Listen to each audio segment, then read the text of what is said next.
नमस्कार दोस्तों, अगर आप सेंट्रल यूनिवर्सिटी 2021 के लिए तैयारी कर रहे हो और अगर आपके पेपर का कोड UGQP02 है तो ये वीडियो आपके लिए होने वाला है। हम इस वीडियो में बात करने वाले हैं कि बेसिकली इस पेपर की तैयारी को कैसे किया जाए। ठीक है, तो इसके ऊपर मैं आपको एक वीडियो पहले ही दे चुका हूं। बेसिकली इसके 7 टॉपिक्स हैं जो मैंने बोर्ड पर लिखे हुए। English, numerical aptitude, general knowledge, reasoning, general aptitude, data interpretation and analytical skills. English, numerical aptitude और जीके के ऊपर मैं पहले ही एक वीडियो बना चुका हूं जो आपको डिस्क्रिप्शन बॉक्स की लिंक में मिल जाएगा। तो बिना देर करते हुए इस एनालिसिस को शुरू करते हैं। पहली बात कि आपको कौन सी बुक पढ़नी है, तो बुक में एक सजेस्ट करूंगा, RS अग्रवाल। RS अग्रवाल बहुत अच्छी बुक है, अगर आप खरीद सकते हो, पढ़ना चाहते हो तो आप वो पढ़ सकते हो। ठीक है ना। मैथमेटिक्स के लिए भी RS अग्रवाल की अलग आती है और रीजनिंग के लिए भी अलग आती है, तो आप रीजनिंग वाली बुक को खरीद लेना, सारा डाटा उसी के अंदर आपको मिल जाएगा। दूसरी बात, मार्केट में इसके लिए काफी सारी और बुक्स भी उपलब्ध हैं, आप जाकर के वहां से चूज कर सकते हो। ठीक है। दूसरी बात, इस पेपर का कट ऑफ कितना रहेगा फॉर दैट जनरल, इस पेपर का कट ऑफ 60 to 65 रहने वाला है, इससे ज्यादा नहीं जाएगा। ठीक है। इन ऑल दैट यूनिवर्सिटी ज्यादा से ज्यादा 70 टच करेगा, बस इतना ही रहने वाला है। यहां तक अगर आपका आता है, अगर आपका 60 भी आता है तो आप अपने आप को सेफ जोन में समझ सकते हो।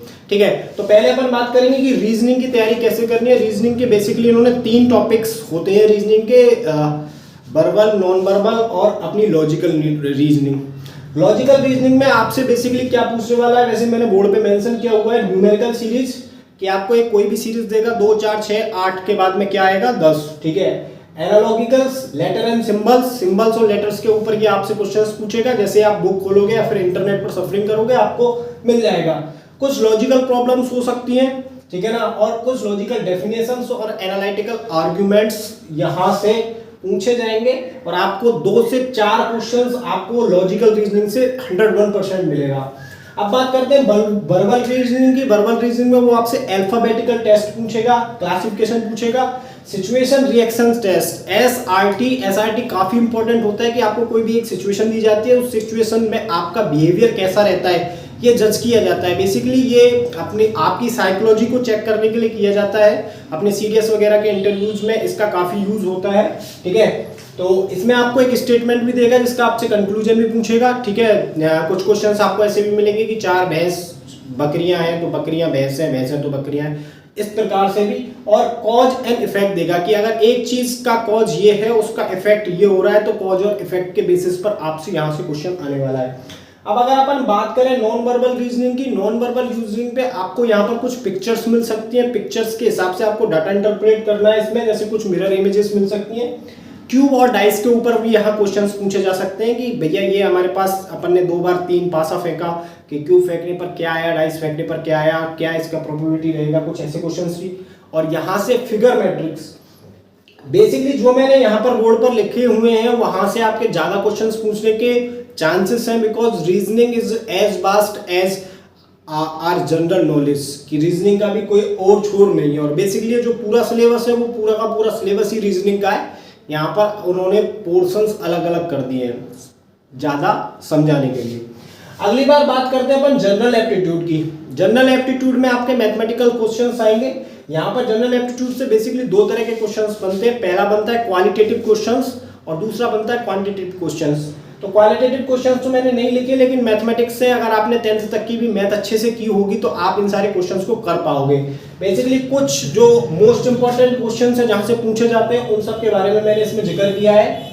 इंटरेस्ट में आपका कंपाउंड इंटरेस्ट भी पूछेगा, चेन रूल, डेसिमल्स, कई सारे डेसिमल्स के बेसिस पर क्वेश्चंस बनते हैं। Complex number, height and distance की भैया इसकी हाइट इतनी है, हल्का सा अगर आप ट्रिग्नोमेट्री पढ़कर जाओ तो ट्रिग्नोमेट्री भी पढ़कर चले जाना। Linear equations, x square minus by square क्या फॉर्मूला होगा, x square plus 2x by plus by square, कुछ इस प्रकार के लीनियर इक्वेशंस के ऊपर क्वेश्चंस मिलेंगे आपको। एलसीएम और एचसीएफ के ऊपर।